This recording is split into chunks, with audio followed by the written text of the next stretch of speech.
Boa noite.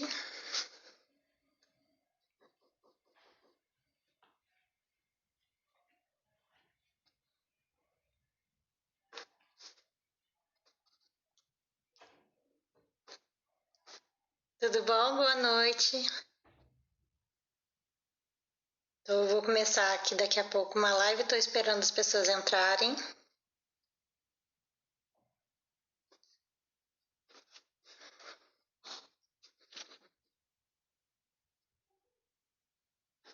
Mais uns minutinhos e a gente daqui a pouco começa.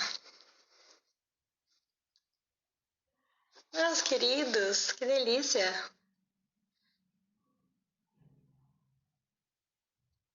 Arre. Boa noite para vocês. Saudades também, viu?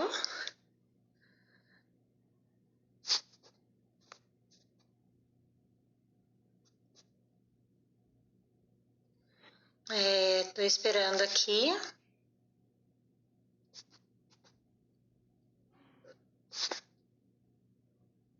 Tia, tio, um beijo para vocês.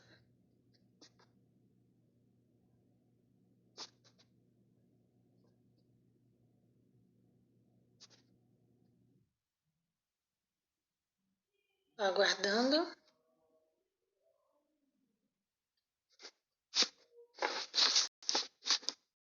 Essa quarentena aí, todo mundo em casa, né? Então, a gente vai estar falando um pouquinho sobre essa convivência, né? Que foi um pouco forçada.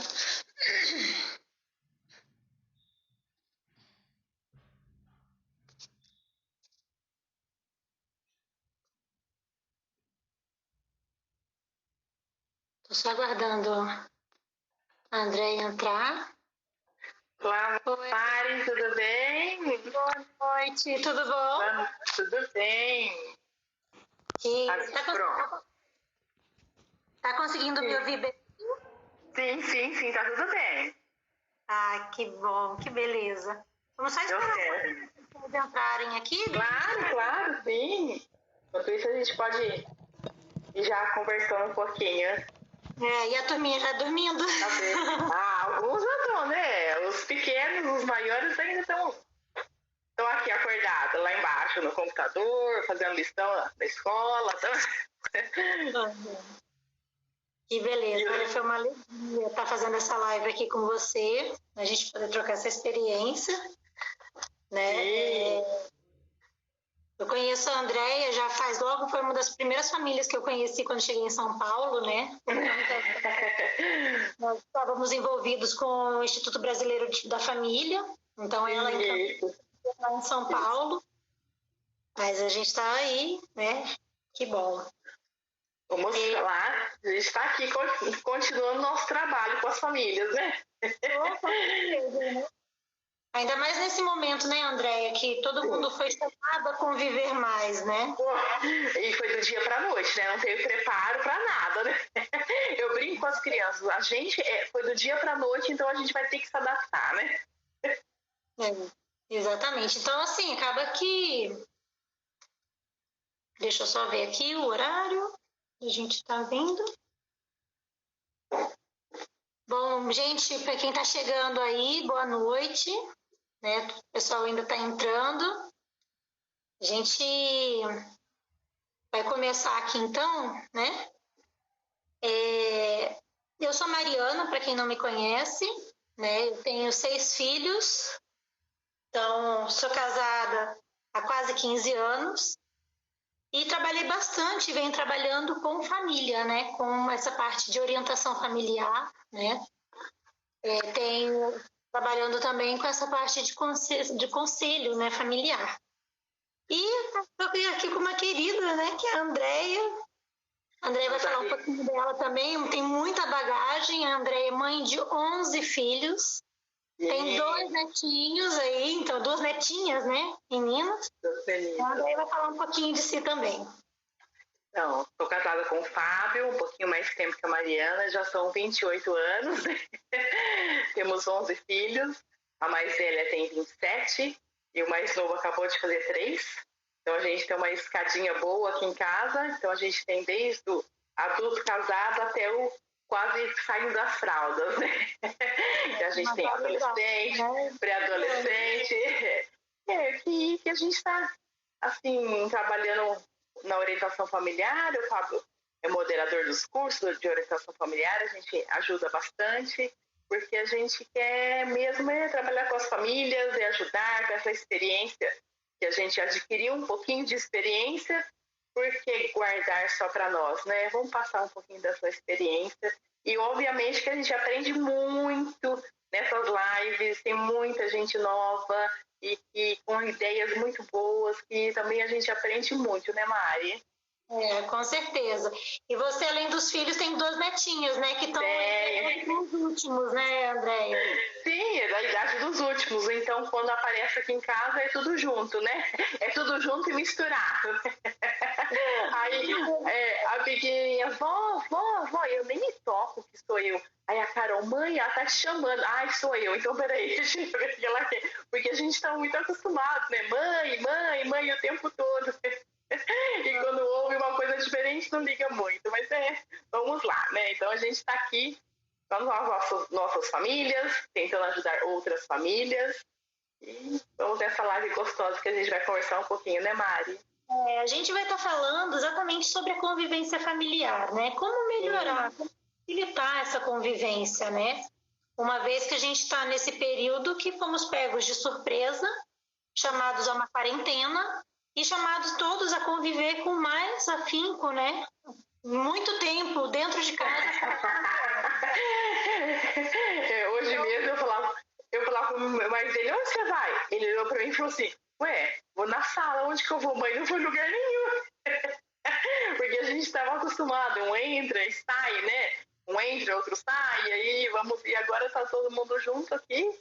E a gente tem que, e as famílias estão mais juntas, por um lado é bom, mas por um lado a gente também tem que ter um certo tato, né? Porque essa convivência da noite pro dia, claro que pegou bastante gente de surpresa e não estava tão acostumada a estar tão juntinho assim, é onde pode dar as confusões, né? Exatamente, né? Porque muito tempo de convivência sem nenhuma coisa externa, né? Então, sim. O que a gente comentava, né, André e eu, é sobre exatamente, né? Tem algumas ferramentas, algumas coisas que facilitam essa convivência, né? Algumas pessoas elas já trabalham com isso, são conhecimentos que nos ajudam a levar essa convivência adiante, por conta de alguns conhecimentos que a gente vai estar citando aqui. Então, assim, quando essa convivência é boa, conhecer essas ferramentas ajuda e facilita. E quando essa convivência já não está tão boa, essas ferramentas ajudam, às vezes, a resgatar aquilo que precisa ser curado, digamos assim, né? Então, eu queria que você falasse um pouquinho sobre isso, Andréia. Então, Mari, o que eu percebo assim, são ferramentas que a gente vai falar um pouquinho de temperamentos, um pouquinho da linguagem do amor, são ferramentas muito boas que a gente pode usar para conquistar um filho, para reconquistar o marido. Porém, eu acho que em primeiro lugar tem que estar o respeito, né? Na convivência familiar, o respeito vem em primeiro lugar. A gente sempre fala assim, que não adianta que a gente não pode fazer disso uma muleta. Isso são ferramentas para que nos ajudem. Então, se a gente há o respeito entre a família, é óbvio que tem as confusões, é óbvio que tem as brigas, porque isso é natural. Ninguém é anjo, ninguém de asa, que tem. Claro que tem as rixas, que tem as conversinhas, tem sim. Mas o respeito em primeiro lugar. Quando a gente percebe que o negócio está descambando um pouquinho, opa, é um sinal de alerta em que a gente entra de solo. Opa, aqui não, aqui a gente vai ter que manter um pouquinho o respeito, tá todo mundo junto, eu te entendo, você me entende, porém, o respeito tá aí, né? E depois a gente pode sim aproveitar essas ferramentas. Eu digo assim, tem uma fase que a gente tá, e a gente tem que olhar para o lado positivo, nunca pelo lado negativo. Claro que todo mundo tá apreensivo, está chateado, mas vamos lá, vamos olhar um pouquinho para o lado positivo. Será que eu não posso aproveitar dessa fase para conhecer o outro? e também para dar-se a conhecer, porque muitas vezes a gente quer conhecer o outro, mas a gente se esconde um pouquinho. E como a gente está convivendo todos juntos, então é hora de se expor, de falar, olha, deixa a mamãe um pouco quieta, porque hoje não estou num dia bom. Ou um filho pode falar, mãe, hoje eu acordei meio do ovo virado, de mau humor. Então a gente vai conhecendo cada um que está em casa e deixando eles nos conhecerem também, porque nós saímos da correria, do entre e sai, que não dá tempo disso, não dá tempo daquilo, e passamos para o outro polo, né? De ficar todo mundo quieto, junto, e cada um vendo o defeito de todo mundo. É assim? Ou só aqui em casa, Mari? Talvez seja só aqui em casa que isso está acontecendo, né? E os defeitos se manifestaram também com bastante vontade, viu? E também, assim, para algumas famílias, né, às vezes essa convivência está sendo por primeira vez. Às vezes, famílias que estão os dois trabalhando fora o dia inteiro, os filhos o dia inteiro na escola, de repente se veem todos ali, né, juntos, com essa convivência prolongada durante o dia, e não só durante o dia, como durante as semanas, né, que já vamos avançando para a 5ª semana praticamente. Essa convivência e esse conhecimento pode estar gerando algum atrito por conta, às vezes, exatamente de não conhecer e não respeitar o limite um do outro e dos filhos, né? Isso mesmo, é isso mesmo. E a gente sabe que tem famílias que moram num apartamento menor, uma casa menor, e quanto menor o espaço e mais pessoas, o atrito tende a ser maior mesmo. Isso é comum. Quer ver, quando você vai viajar de carro com as crianças, né, que você enfia todo mundo dentro do espaço pequeno, um encosta no outro e dá confusão, não é assim? A gente não sai nem da garagem, já estão brigando. É a mesma coisa. E não acha que com adulto é diferente, não. Nós somos iguais mesmo. A gente deseja um pouquinho de ter o espaço, e coisa que às vezes a gente não está tendo. Outro dia eu me peguei trancada dentro do closet porque eu queria conversar com uma amiga e ninguém me deixava, né? Então foi um lugar que eu achei e fiquei lá quietinha. Mãe, eu fingia que não era comigo, porque eu precisava estar lá uns minutinhos para resolver um assunto, né? Isso, o que a gente estava falando também, algumas coisas dessas ferramentas que nos ajudam, né? Você citou uma aí, que são os temperamentos. Eu acho que a maioria das pessoas já tem uma noção, né, do que é esse temperamento. Então, vou só fazer uma pincelada rapidinha aqui para quem não tem essa noção. O temperamento é uma estrutura mineral que modifica o psicológico e o comportamento das pessoas, né? Então, nós temos pessoas que são mais expansivas, então são pessoas que são mais introspectivas, tem pessoas que têm uma reação mais rápida, né? Tem pessoas que são uma reação mais lenta, e com isso, com essa variação, vão formando algumas formas comportamentais que acabam se repetindo, né? Em 4 temperamentos básicos, que são colérico, né? Na linguagem do DISC aí, da análise comportamental, o executor, então aquela pessoa que faz, é agitada, é enérgica, né? Então nós temos aí o sanguíneo, então para a linguagem DISC, o comunicador, são pessoas também expansivas, que gostam muito, muito, muito de falar. Né? Então, e nós temos os 2 mais introspectivos, que seriam o fleumático, né, o planejador, e o melancólico, que seria mais o analista, onde são pessoas que tendem a buscar uma interioridade, um silêncio, uma introspecção maior, né? Então, até pensando nisso daqui, imagino que na sua casa, né, com esse monte de gente, às vezes tem esse atrito, porque um quer ficar mais quietinho e o outro quer falar, né?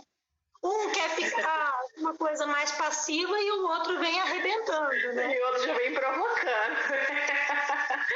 E acho que isso, assim, até para, assim, não só para convivência de família, de marido e mulher, mas também para convivência dos filhos, a gente entender um pouquinho a característica de cada um nos permite, digamos, a gente não relevar a atitude daquela pessoa, mas pelo menos entender, né? Então, tem temperamentos que são mais organizados por natureza e tem outros que são mais desorganizados por natureza, né? E eu brinco assim, não é porque, não pode dar desculpa de temperamento, que ele diz, meu temperamento, eu sou desorganizado. Não, vai ter que lutar nesse ponto aí, que você é desorganizado.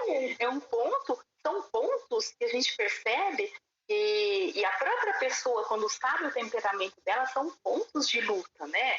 E pega, vamos dizer assim, entre aspas, que seria as dificuldades, né, os defeitos, então vamos lutar nisso. A gente tem a vida toda para lutar. E uma pessoa que tem várias virtudes, que já tem muitos pontos de luta, é até difícil você classificar o temperamento dela, porque você fica muito em cima do muro. É uma coisa, é outra, é uma coisa, é outra. Eu acho assim que a gente pode, é bom conhecer como ferramenta exatamente como ponto de luta, mas sem rotular, porque senão as pessoas acabam se fixando como se isso fosse imutável, e não é. E não é, isso mesmo. Natural, mas que elas podem ser modificadas justamente com a busca das virtudes, né? Sim. Mas conta alguma coisa assim, qual é a base com base nesse conhecimento, alguma desavença ou alguma coisa engraçada que aconteceu aqui pra gente... Bom, Maria, aqui eu tenho todos os temperamentos, né? Não tem como, a gente tem todos os temperamentos. E quando as crianças começam a perceber que a gente sabe quais são os temperamentos dele, principalmente os adolescentes, eles tendem a dar uma recuadinha. Aí lá vem ela de novo falar que eu tenho esse temperamento. Mas é bom a gente entender que é legal você perceber um filho desse temperamento, que você pode até ter uma discussão com um outro filho. Como que é a discussão? Porque um colérico vai ter uma discussão super acalorada. Um colérico melancólico é uma confusão, né? Porque o colérico quer falar muito e o melancólico fala, chega que eu não quero ouvir mais nada. Então, isso é engraçado. E você tá de fora observando essas cenas. E aí que você pode entrar e ajudar um pouquinho. Mas, sabe, Mário, eu penso assim, antes de você querer, por exemplo, se alguém não sabe o temperamento dos filhos ou quer estudar um pouquinho esse assunto, antes de você querer saber do marido, tenta saber o seu primeiro. Porque isso é importantíssimo. Sabendo o seu, você começa os seus pontos de luta e aí você começa a classificar os outros, observar o que eles podem fazer. Porque nós, principalmente nós mulheres, tendemos a olhar para o outro rapidinho e esquecer um pouquinho da gente, né? E essa é uma ferramenta muito boa na educação das crianças. Claro que a gente não vai conseguir classificar uma criança de 1 ano, 1 ano e meio, às vezes consegue, mas assim, a gente vai observando as reações. Mas quando você consegue, a educação fica até mais tranquila, né? Eu lembro que no começo do casamento, não tinha essas classificações bem claras, assim, era muito grande, não sei se na sua época eram outras classificações, e quando a gente começou na orientação familiar um pouquinho, então a gente não tinha 2 filhos, não sabia muito o temperamento, e eu tinha um que era colérico e eu tentava bater de frente com ele. Lógico que o colérico você não vai bater de frente nunca, né? E aí você tentava bater de frente, era confusão, era briga, era criança, ela chorava. Até você entender um pouquinho que você vai corrigir, sim. Mas você vai saber. Isso, você vai saber a forma de conduzir aquela correção. E é sempre assim, não, a gente também é ser humano, a gente erra, né? Então, às vezes, a gente sabe o temperamento e a gente vai tentar corrigir da forma errada. É isso que acontece nas famílias, mas é uma ferramenta extraordinária para a gente poder ajudar os filhos a crescerem, sim, principalmente a gente, né? E como a gente cresce. Conta, Mari, qual que é o seu temperamento? Eu sou sanguínea. Ah, que legal! Então, luto muito com a desordem, com a falta de constância, né? Isso é uma coisa realmente que são pontos de lutas diários. Mas eu vou contar um caso aqui que eu achei bem engraçado. Uma vez eu ia visitar meu pai, que mora em Cuiabá. Eu ia viajar sozinha com as crianças, eram 5 na época, né? Então, só para ilustrar um pouquinho essa questão do temperamento, claro, né? O que implica uma viagem com 5 crianças sozinha, e a gente tinha que sair daqui, né, do interior até São Paulo, de carro, deixar o carro, depois pegar o voo, né? E deixei tudo pronto, mas no dia da viagem, então acordei naquele agito, e vamos lá, galera, né? Eu tive um filho que simplesmente travou, parou. E aquilo aquilo, você fala assim, gente, a gente tem horário, tem que pegar o carro, tem que sair, tem que viajar e a pessoa não vai. Claro, antes de começar aquela irritação e falar assim, de você explodir com aquele filho, né? Eu cheguei, peguei, abracei ele bem forte, coloquei ele assim na minha altura e falei, olha, presta atenção. Nós vamos fazer uma viagem assim, assim, assim. Vamos sair daqui de carro até não sei aonde. Vamos chegar e pegar um avião. O vovô vai estar esperando a gente lá. Então, assim, enquanto eu não parei e não planifiquei o meu filho fleumático, tudo o que ia acontecer, ele não conseguia reagir. Ele travou completamente. E, claro, depois que eu cheguei a fazer isso, ele se sentiu bem, confiante, sabia o terreno onde ia pisar. E daí entrou na onda, né? Que estava todo mundo a 1000 por hora. Mas eu fiquei pensando assim, né? Isso foi um aprendizado que eu tive. Falei, gente, a minha tendência era sair arrastando. Vamos logo, né? A gente, às vezes, tem uma tendência, assim, a acabar não conseguindo chegar exatamente naquilo que aquela criança precisa, ou principalmente que o nosso cônjuge precisa, porque, de alguma forma, a gente atropela, né? Quem tem, assim, um temperamento mais expansivo acaba puxando, assim, com muita força, né? Então mas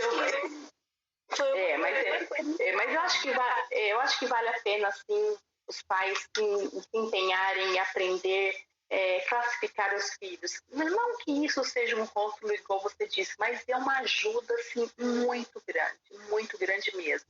Você passa a entender certas atitudes. Não que essas atitudes sejam corretas, depende do que está acontecendo, depende do temperamento, mas você começa a entender e sabe por onde começar a corrigir. Isso é muito bom. E eu falo que agora nesse isolamento que a gente está, isso é importante, porque esse juntinho que a gente está todo mundo junto, e quando você sabe o temperamento de um, você sabe como vai ser a reação. Por exemplo, aqui as reações são múltiplas durante uma refeição, né? Um fala mais alto, outro pede silêncio. Então você vai entendendo e você, então é mais isso. No cantinho, precisa ter alguém para dar a voz a ele, né? Isso. Mas é interessante, sim, ajuda bastante. E a outra coisa também, André, que a gente tinha comentado, né? Eu queria falar com o pessoal que está aqui nos acompanhando, exatamente, né? Esse tempo de quarentena, assim, de convivência maior, ele às vezes traz alguns atritos, né? E às vezes, na verdade, sim, não são atritos de agora, mas são atritos que já vinham ofuscados por alguma correria, por algum motivo, e estão vindo à tona agora, né? Então, para isso, assim, para situações e relacionamentos que o relacionamento familiar, né, no caso marido e mulher, conjugal, e o relacionamento dos filhos está mais prejudicado, a gente tinha pensado nas linguagens, né? Então, aqui no caso, gente, do mesmo autor que tem a linguagem do amor, as 5 linguagens do amor, ele tem também as 5 linguagens do perdão, que está um pouco relacionado, né? Então, falando um pouquinho da linguagem do amor e depois a gente vai um pouquinho para o perdão, o que você fala sobre isso? Nossa, esse assunto é o Gary Chapman, né, que escreveu esse livro das linguagens do amor. Eu recomendo, assim, vivamente que se leia, porque, eu vou dizer, ele transformou um pouquinho. Primeiro, o relacionamento aqui em casa entre marido e mulher foi um pouco transformado a partir desse livro. Desse autor. Ele escreve tanto as 5 linguagens do amor para criança, para adolescente. Recentemente eu li para solteiros, eu achei super interessante. As linguagens não mudam. O que muda na abordagem dele são os exemplos, porque ele teve muito tempo de convivência, atendendo casais, atendendo famílias, atendendo adolescentes. Então, essa experiência que ele passa nesse livro é uma ferramenta fantástica que a gente tem que conhecer. Então, eu divulgo esse livro aos 4 ventos, porque eu gosto muito. Realmente foi um livro divisor de águas. Divisor de águas, isso mesmo. Porque aquela ideia, assim, do tanque vazio, isso realmente gera muito problema, né? Então... Sim, vai lá, Mari, fala quais são as 5 linguagens do pessoal não ficar muito perdido. Vamos lá. Então, gente, para o pessoal que está aqui, eu imagino que vocês também já tenham ouvido falar sobre isso. Mas as 5 linguagens do amor, então o que o Gary Chapman fala, né, que ele é um psicólogo, ele é doutor em antropologia, que cada idioma, cada pessoa tem uma forma de interpretar e perceber como está sendo amada. Então, de uma forma mais eficaz para umas e para outras, de acordo com a linguagem. Então, ele classifica 5 linguagens como principais das linguagens que as pessoas percebem o amor. Então, o primeiro delas é o ato de serviço. Então, você fazer coisa pelas pessoas, você demonstra que as ama, e ter as coisas feitas para você, você se sente amado. Né? A segunda linguagem do amor são palavras de afirmação. São pessoas que realmente precisam de elogios e principalmente elogios, incentivos verbais ou escritos, mas de forma mais direta. Né? E a recíproca também. Ela se sente amada quando faz isso, e geralmente demonstra o amor dessa forma. A terceira seria o presente, onde a pessoa precisa de algo concreto, um objeto, como forma de amor, e não necessariamente precisa ser algo caro, mas tudo fica significativo, se torna significativo para aquela pessoa. Então, uma carta, né? Eu tenho uma filha que tem uma que fica me mandando cartinha o tempo todo, né? Então, ela gosta muito de fazer alguma coisa, fazer uma pulseirinha de macarrão, coisas assim, né? Então, o presente, toque, o tempo de qualidade, onde a pessoa faz algo com você, a atenção é focada naquela pessoa. E a última seria o toque físico, onde a demonstração de amor e afeto ela passa pelo toque físico, não necessariamente o toque amor conjugal, né, de uma relação conjugal, mas de aperto de mão, abraço, tapinha das costas, e aí vai, né? Então, o que a gente percebe, assim, a partir do momento que a pessoa, às vezes, está magoada, está chateada, ela precisa ser amada, porque é uma necessidade básica do ser humano. Sim, mas não necessariamente a maneira como um demonstra é aceita pelo outro. Às vezes a pessoa está fazendo aquilo que acha que tem que ser feito, mas para aquela pessoa aquilo não significa nada. Todas as pessoas têm as linguagens, mas às vezes, e ainda mais uma família numerosa, né, Andréia? Se a gente conhece essas linguagens, a gente consegue chegar e demonstrar o amor de forma mais objetiva. Isso nos economiza tempo. E não é só isso, né? Porque às vezes todo mundo tem essas 5 linguagens, uma prevalece mais, a sua linguagem principal, a que prevalece mais para você. Muitas vezes as confusões se dão porque você tende a reproduzir a sua linguagem para o outro. Então, aqui em casa era uma confusão assim. A minha linguagem do amor, por exemplo, é presente. E a linguagem do amor do Fábio não é. É palavras de afirmação. Então, eu vivia assim, eu escrevia uma carta, um bilhete, comprava um pijama, e a pessoa nada, achava que... Falava assim, gente, eu acho que ele não gosta de mim, porque não é possível, né? Não é possível, gente, mas como assim? Não dá nem bola, não dá importância. E ele sempre, assim, me elogiava e falava, e eu pensava assim, daí? Eu entendi. Isso não significa nada pra mim. A partir do momento que a gente começou a ler esse livro e começou a entender essas coisas, a gente começou a crescer nesse amor. Porque você começa porque é difícil você reproduzir a linguagem que não é sua, lógico que é, mas aí você coloca um esforço. Então, para mim, falar palavras de afirmações era mais complicado, porque não era a minha linguagem do amor. Mas aí eu tinha que eu tinha uma agendinha, que ele não me escute, espero que ele não esteja assistindo essa live, tá? Eu tinha uma agendinha que eu punha falar isso hoje, falar aquilo outro. Por quê? Porque era uma coisa que eu esquecia, não era comum para mim. Então, o mérito, né, Andréia? Sim, teve que uma coisa que nos custe mais, a gente anotar para que não esqueça. Sim, e teve que haver um esforço para fazer isso. E isso faz a pessoa se sentir amada.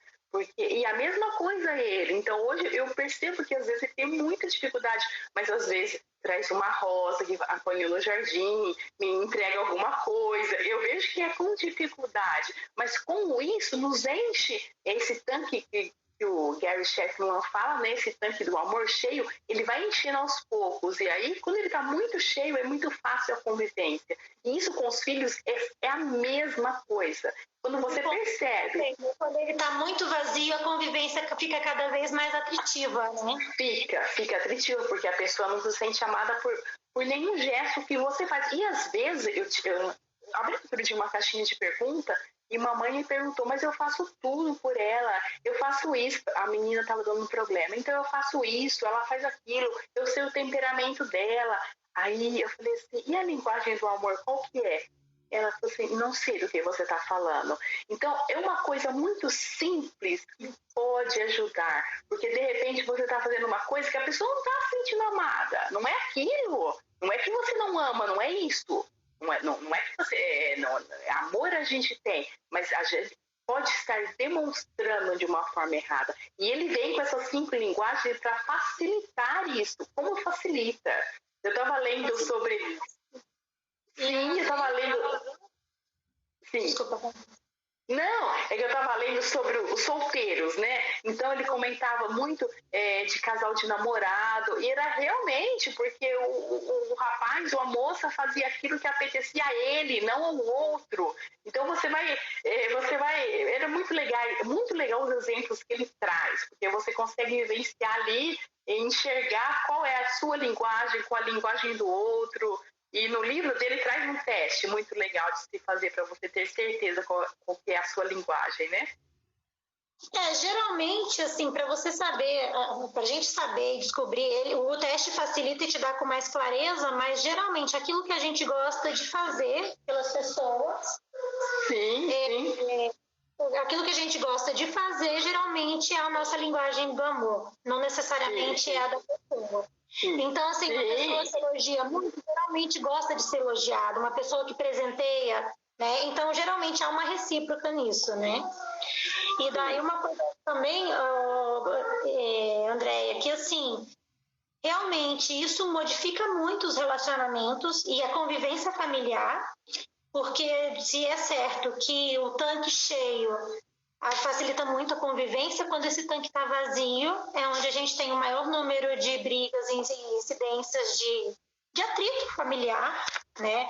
Então, geralmente, aquelas pessoas que já estão exauridas, já estão cansadas e já estão querendo chutar o pau da barraca, e quando esse tanque chega, não zero.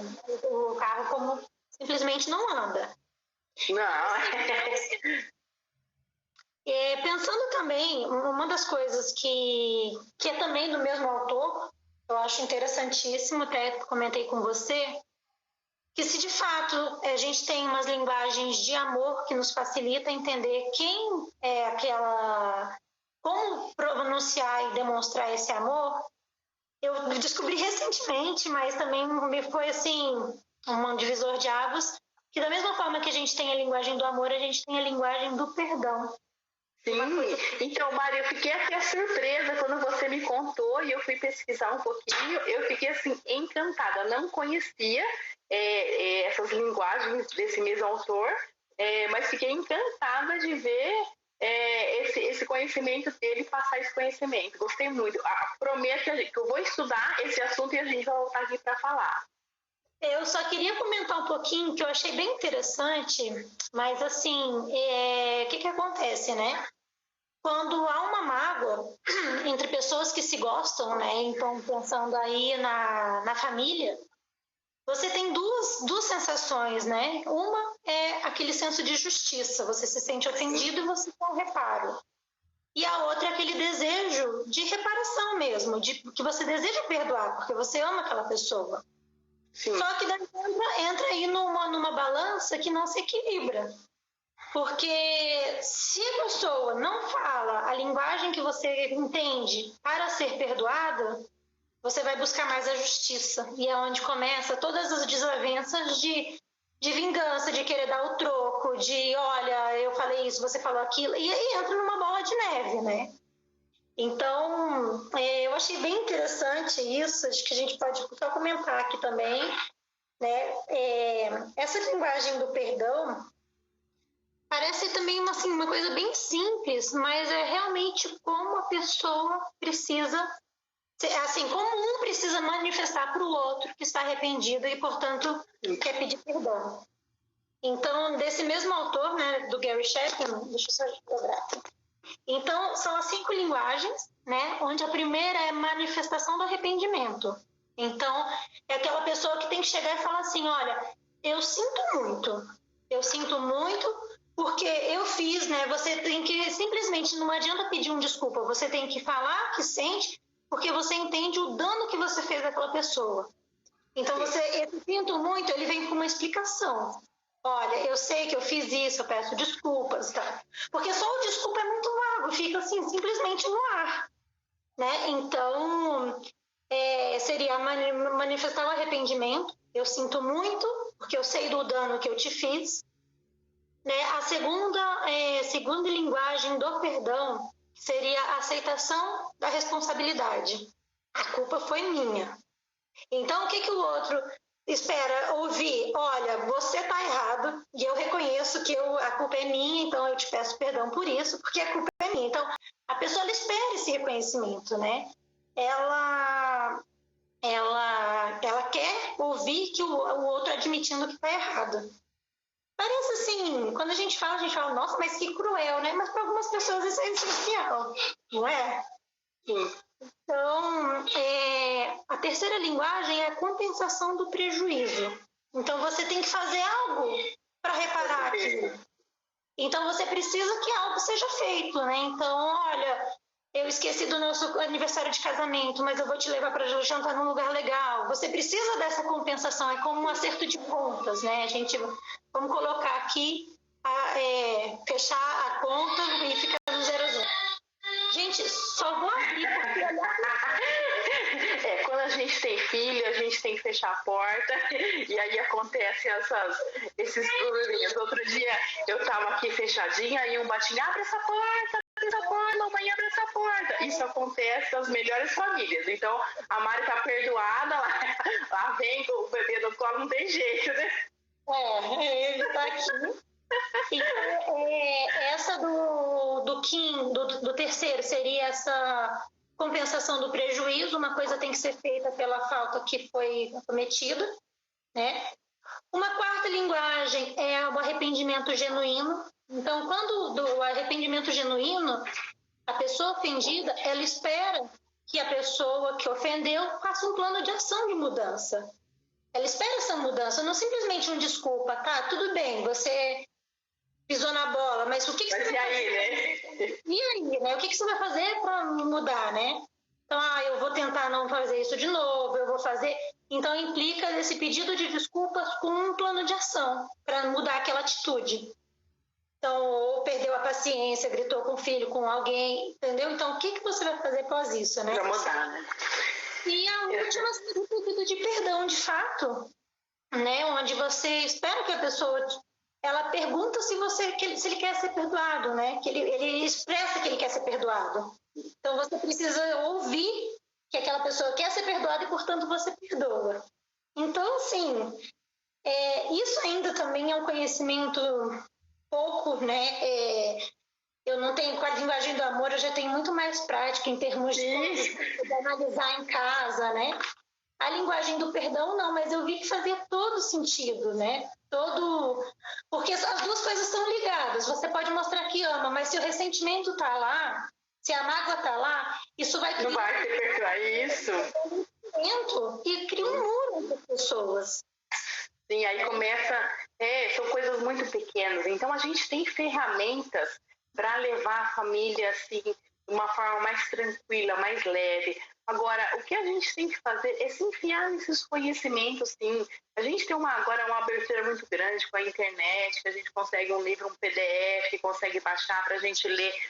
E muitas pessoas têm dificuldade de se envolver nessa parte intelectual e são muito, muito de ação. E, ao contrário, também é verdadeiro. Tem muitas pessoas que ficam só nessa parte de estudar e não pôr em prática.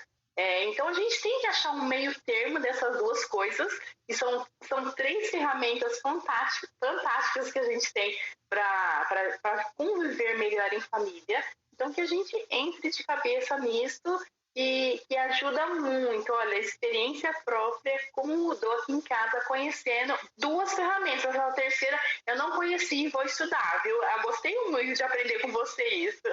Não, é importante assim, e eu tenho visto também muitas pessoas que realmente reestruturam o casamento Sim. a partir de coisas que são relativamente simples. A gente não está falando de gastar rios de dinheiro, não é exatamente em volta para aquilo que a gente começou lá no começo, que é o respeito, né? O respeito entre as pessoas, conhecer o espaço de cada um e nutrir aquilo que é essencial, né? Pensando que todo mundo tem a necessidade de se sentir amado e pertencer, né? Pertencer à família.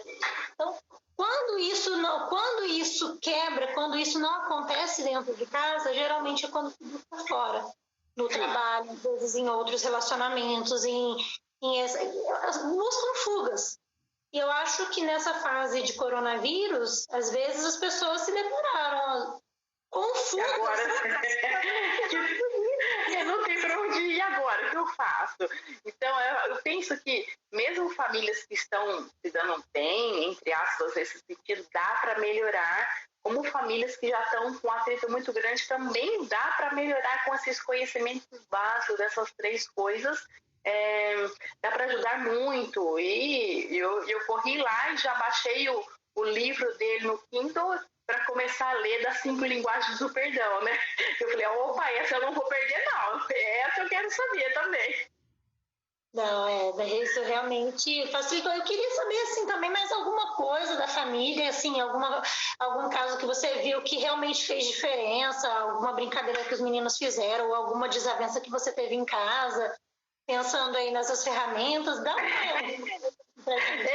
eu acho assim, quando você usa essas ferramentas em conjunto, tanto quando você conhece o temperamento, você não precisa conhecer assim detalhes a fundo, uma visão básica que você tem, porque eu não conheço, não estudo a fundo os temperamentos, tem que classificar todo mundo,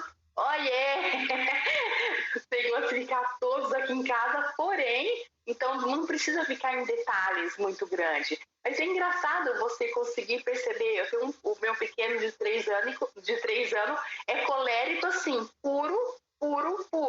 E ele conversando com a 19, que é melancólica, é muito engraçado, porque é muito engraçado. Você vê um toco dando ordem, pondo a mão na cintura. Então você começa a perceber que essas coisas é da criança, é do temperamento. Claro que pode ser trabalhado sim, mas a gente começa a... Não é achar graça, porque essa não é a palavra. Se você acha graça, claro que você está deseducando a criança, né? Mas você começa a ter compreensão. Você fica mais tranquila, você fala, não, isso é do temperamento, a gente vai ter que corrigir isso. Mas é essa convivência de ter bastante... porque eu tenho muitos coléricos aqui em casa, então você imagina como que é a casa, né? Os que não são dão umas escapadinhas, né? Então são 5 coléricos aqui, então a coisa é meio quente aqui em casa, viu, Mari?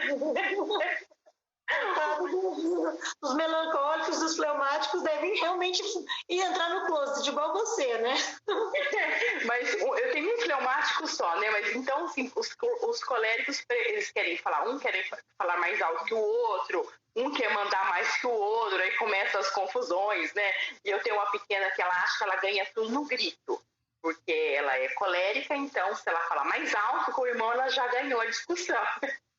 E a gente tem que explicar que não é assim. Como que não é assim, mãe? Como que não é assim? É muito engraçado ver esses temperamentos dele. E como a gente associa esses temperamentos com a linguagem, que é uma coisa muito simples de se entender, basta ler esse livro que você vai ficar encantado, eu garanto que você vai ficar.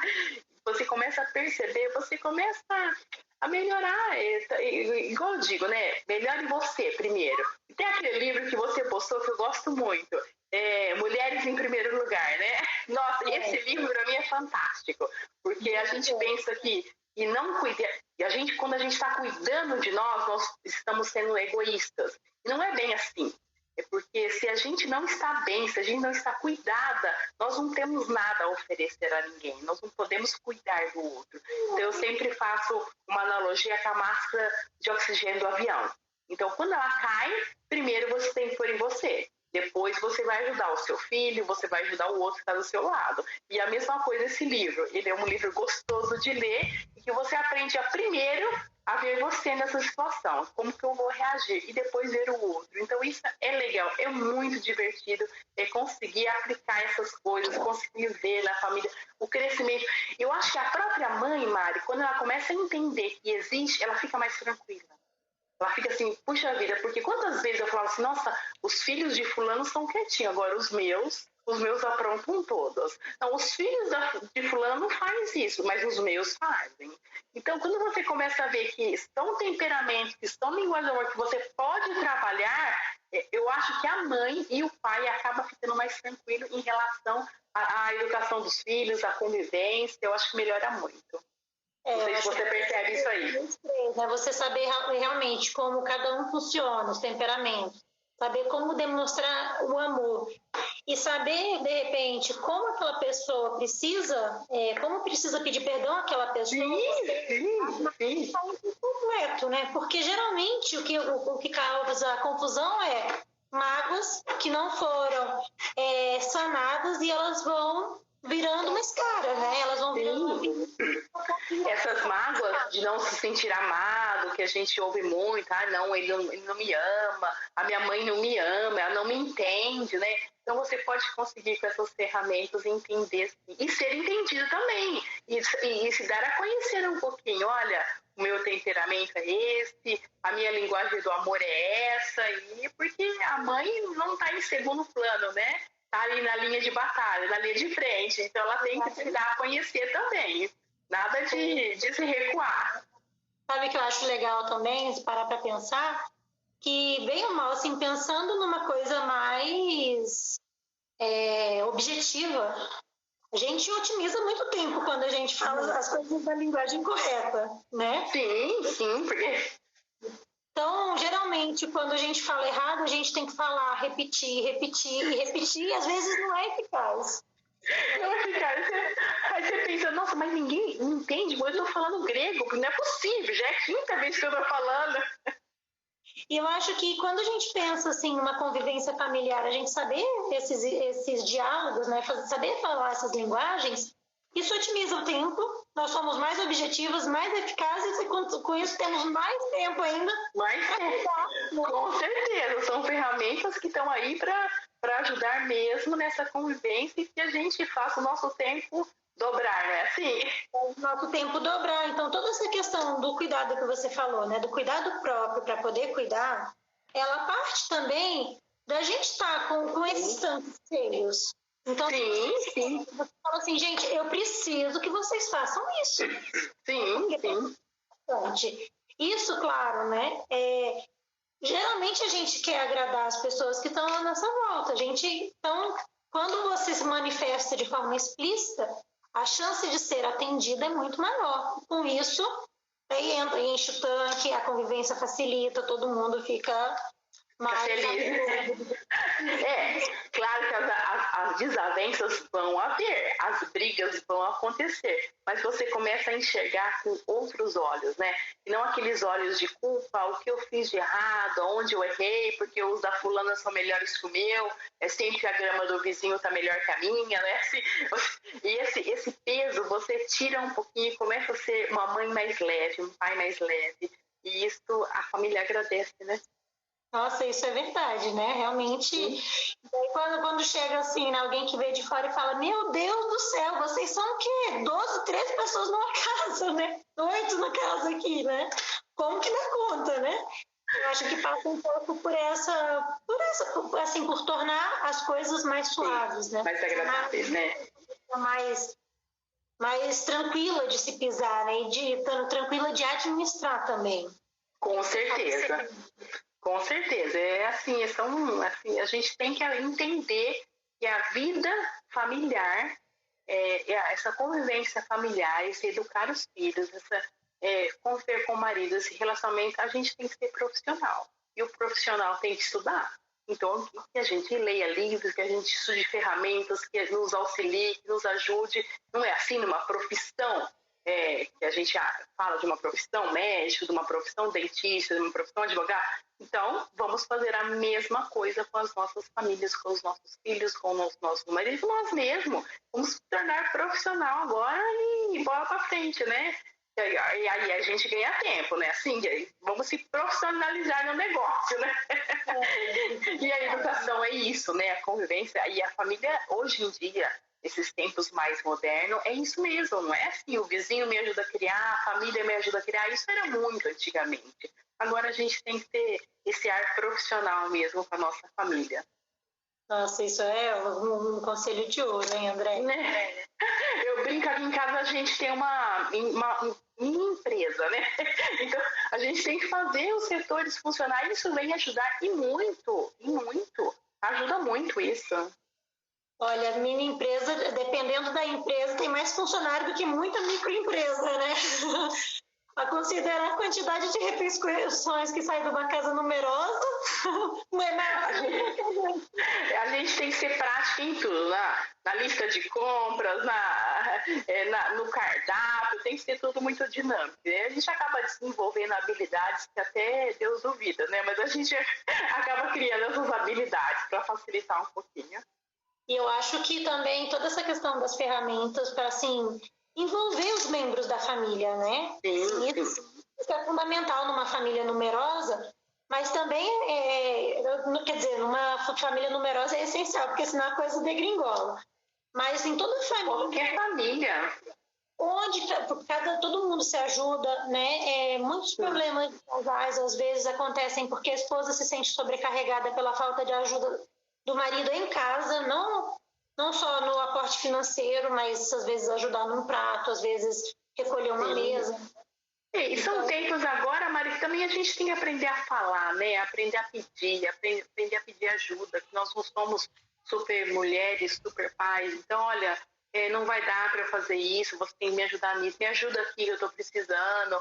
E achar que a gente não dá conta de tudo, porque a gente não dá mesmo.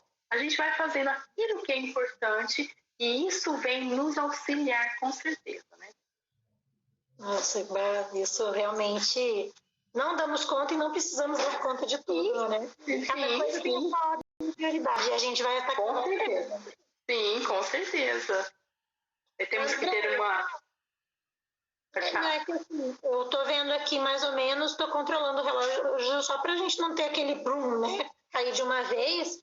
A gente tem mais alguns minutinhos aí. O que você gostaria de falar aí para esse pessoal que está nos assistindo? Então, olha, é isso que a gente comentou a live inteira, né? Da gente ter um ambiente familiar mais leve.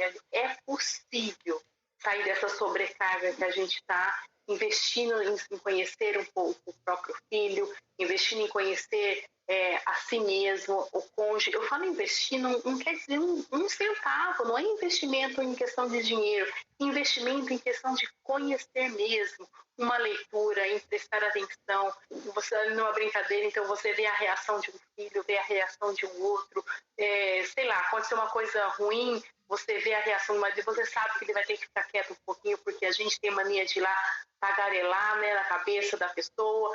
Então, que a gente aproveite esse tempo que está sendo difícil para todo mundo e a gente uma coisa positiva, que a gente aprenda a conhecer e a dar-se a conhecer também. Eu acho que isso é fundamental nesses tempos agora. Sabe que uma coisa que me chamou muita atenção, e realmente é assim, né? A gente dá valor àquilo que a gente investe tempo, né? Dinheiro, às vezes comprar alguma coisa, né? Tudo que você investe tempo, dinheiro, cuidado, você se apaixona por aquilo. Sim. Aquilo que fala assim, a sua paixão, ela requer essas coisas. Tempo, cuidado, a atenção, né? O respeito. Então, quando você está muito apaixonado por um tema, você investe essas coisas nele, né? E acho que a gente pode pensar que a família também, ainda que sejam em situações onde a convivência já está mais defasada, né? Já estão um pouco mais atritosas, a partir do momento que você investe tempo, dinheiro, atenção, acaba que você consegue se apaixonar por aquela situação de novo, né? Seja pela bagunça das crianças em casa, né? Subindo pelas paredes nos apartamentos aí, que não tem, estão sem a escola. Acho que, assim, é simplesmente focar um pouco nisso e falar, tá, agora, isso que eu tenho, né? Vamos ver como tornar isso um pouquinho mais tranquilo, né? Isso mesmo, Mari. Acho que foi uma conversa muito gostosa e eu acho que o pessoal vale a pena conhecer essas duas coisas. A terceira também, que eu vou conhecer junto com... já baixei o livro para ler. Essas 3 ferramentas, vale a pena a gente investir tempo em conhecer um pouquinho, que essa convivência com certeza vai melhorar. Tá joia. Gente, agradeço a atenção de vocês. Andréia, foi um ótimo bate-papo. Obrigadão aí por essa live maravilhosa. Obrigada a você. Espero que a gente possa fazer outras futuramente. Com certeza. Deixa eu aprender esse assunto e a gente volta a falar. Tá joia. Olha, um beijo grande no turma aí, um abraço no Fábio e Pode deixar. Boa noite. Obrigada, viu? Um beijo. Tchau, gente. Obrigada.